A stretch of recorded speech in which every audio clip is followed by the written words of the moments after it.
Covid की बुरी यादें लोगों के जहन में वापस लौटती हैं तो कई सवाल होते हैं कि कहीं ऐसा फिर तो नहीं हो जाएगा और किस हद तक तैयार रहने की ज़रूरत है, अवेयर होने की ज़रूरत है और आखिर हिंदुस्तान में इस वायरस को लेकर स्थिति क्या है। तो आपको ये बता दें कि चीन में फैले कोरोना जैसे वायरस HMPV का भारत में तीसरा केस सामने आया है। हालांकि ये केसेस जो ये 3 केसेस भी हैं, इनमें से आपको बता दें 6 जनवरी की तारीख पे जब आप ये वीडियो देख रहे हैं अब तक 3 केसेस सामने आ चुके हैं। पहला केस कर्नाटक में 8 महीने के बच्चा है। दूसरा केस कर्नाटक में ही मिला, एक 3 महीने की बच्ची को ये इस वायरस ने इन्फेक्ट किया। और तीसरा केस जो लेटेस्ट आया है वो गुजरात में मिला है, जहां पर 2 महीने के बच्चे को इस वायरस ने इन्फेक्ट किया है। तो अब सवाल कहीं है कि कितनी गंभीरता से इसे लेने की ज़रूरत है, भारत में इसकी अभी क्या स्थिति है और बच्चों को लेकर आपको कितना जागरूक होने की ज़रूरत है इस वक्त। तो इसी पर बात करने के लिए आज मेरे साथ स्पेशल गेस्ट मौजूद है। हमें लगा कि एक्सपर्ट के साथ ही सीधे सवाल जवाब होने चाहिए ताकि जिस तरह के भी डाउट्स आपके मन में हैं इसे लेकर वो दूर हो सके। तो डॉक्टर ईश्वर जिलाडा साहब हमारे साथ आज बातचीत में जुड़ गए हैं। सर, आपका बहुत बहुत स्वागत है। और देखिए, आपको पैनल पर आज लाने का मकसद भी यही था कि कोविड सुनते ही फिर से लोग 2020, 21, 22 वाले दौर में लॉकडाउन वाली चीज़ों के बारे में सोचने लगते हैं। अब हम जब इस वायरस के बारे में सुन रहे हैं, इसके केसेस बहुत ही नन्हे बच्चे जो हैं उनके भीतर देख रहे हैं, तो क्या इसकी पहली बात तो ये कोविड से तुलना ठीक है? और दूसरी बात ये कि अभी तक हमने देखा है इन 3 केसेस में कि ये बहुत छोटे बच्चे जो हैं अभी उनको प्रभावित कर रहा है। ये कहावत है जो दूध से जला सकती है। इसकी तुलना कोविड से इसीलिए होती है कि ये भी एक वायरस का इन्फेक्शन है और कई वायरसेस जो है, जैसे फ्लू वायरस है, RSV वायरस है, इन्फ्लुएंजा में A और B होता है, एक माइक्रोप्लाज्मा निमोनी है, उसी प्रकार का ये वायरस है। ये कोई नया वायरस नहीं है, ये लगभग 50 से 60 सालों से है। पहला केस 2001 में आया, लेकिन उसके पहले वायरस चलता था। ये वायरस पहले था AMPV। ए का मतलब होता है एवियन, यानी बर्ड्स में। तो बर्ड्स में या पिग्स में, वहाँ से ये ह्यूमन बीइंग में आया और अभी ह्यूमन बन गया। तो पिछले 30-40 साल दौरान के जो नए इन्फेक्शन आए हैं, जिसको हम कहते हैं emerging and re emerging infection, ये सब इन्फेक्शन ज़्यादा वायरस से आते हैं। बैक्टीरिया के लिए हमारे पास एंटीबैक्टीरियल है, एंटीबायोटिक है। फंगस के लिए एंटी फंगल है। पैरासाइटिक के लिए एंटी पैरासाइटिक है। लेकिन एंटीवायरल हमारे पास प्रभावी नहीं होते हैं। इसलिए नए इन्फेक्शन, वो मैन प्रपोजेस गॉड डिस्पोजेस। आप हर एक चीज़ पे अगर मार्क कर लोगे तो आपकी उम्र 120 साल, 120, 25 साल, 150 साल हो जाएगी। ऐसा हो नहीं सकता है। ये पहला कारण है। दूसरा कारण ये है कि जैसे हम इंसानों को जीने का अधिकार है, वैसे ही कीड़ों मकोड़ों को, वायरस को, बैक्टीरिया को जीने का अधिकार है। अगर हम कहीं बैठे हैं, हमारे पास मच्छर आके काटता है तो मच्छर को मार देते हैं क्योंकि हमारे दायरे में आया है वो। उसी ढंग से अगर हम उनके दायरे में जाते हैं तो वो प्लांट्स है, वो इकोलॉजी का बैलेंस करने वाली चीज़ें है, वो बर्ड्स है, वो एनिमल है, हम उनके दायरे में जाते हैं तो उनकी बीमारी हमको होगी।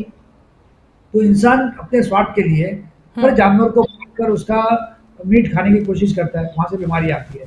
अब अगर 40 साल का दौर देख लो तो HIV आया, इबोला आया, सार्स आया, जिका आया, निपा वायरस आया, कोविड आया। ये सब एनिमल से आया हुआ वायरस है, जिसको कहते हैं जूनोटिक इन्फेक्शन, जो एनिमल या बर्ड से इंसानों में आएंगे और इंसानों से इंसानों में फैलेंगे। अब आपने एक सवाल अहम ये किया कि इसकी क्या हम कोविड से तुलना कर सकते हैं।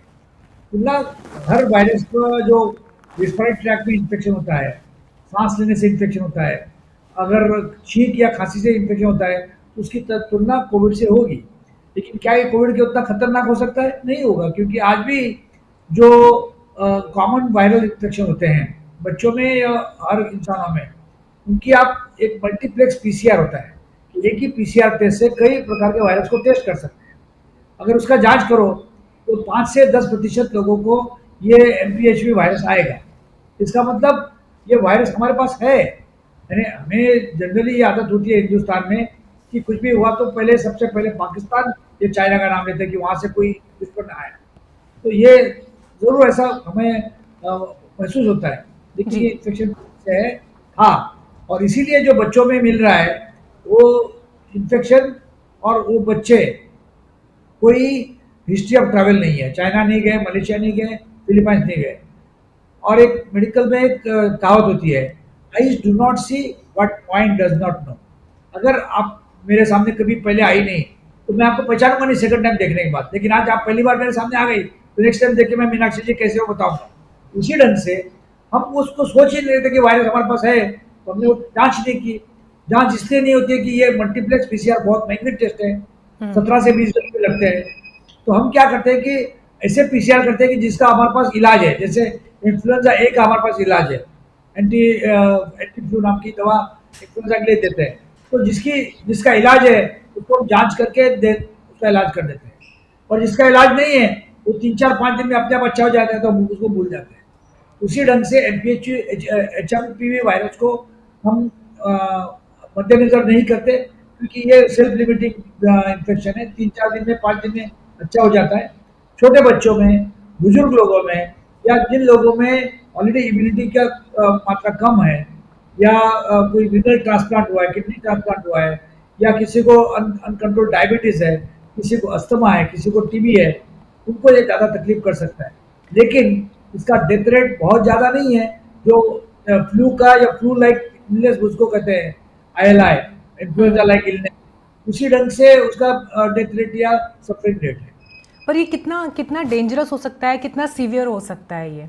देखिए, हर फ्लू का जो या वायरल इन्फेक्शन का है, और जो रिस्पायरेशन यानी हम सांस लेने की तरफ से आता है, उसमें बुखार, खांसी, छींक आना, नाक से पानी आना, सर दुखना, गले में खराश होना, और थोड़े दिन के बाद में थोड़ा दम लगना शुरू होना, सांस लगना शुरू होना, जिसको हम कहते हैं डिस्निया ऑन एक्सर्शन। आप एक्सर्ट करते हो, चढ़ते हो, कहीं और चला जाता है, 2-4 सीढ़ी चढ़ते हो तो दम लग जाना, जो आसानी से नहीं लगता है। तो इस ढंग का उसका क्रोनोलॉजी ऑफ इवेंट्स होता है। लेकिन इसको कहते हैं अपर रिस्पिरेटरी ट्रैक्ट इन्फेक्शन।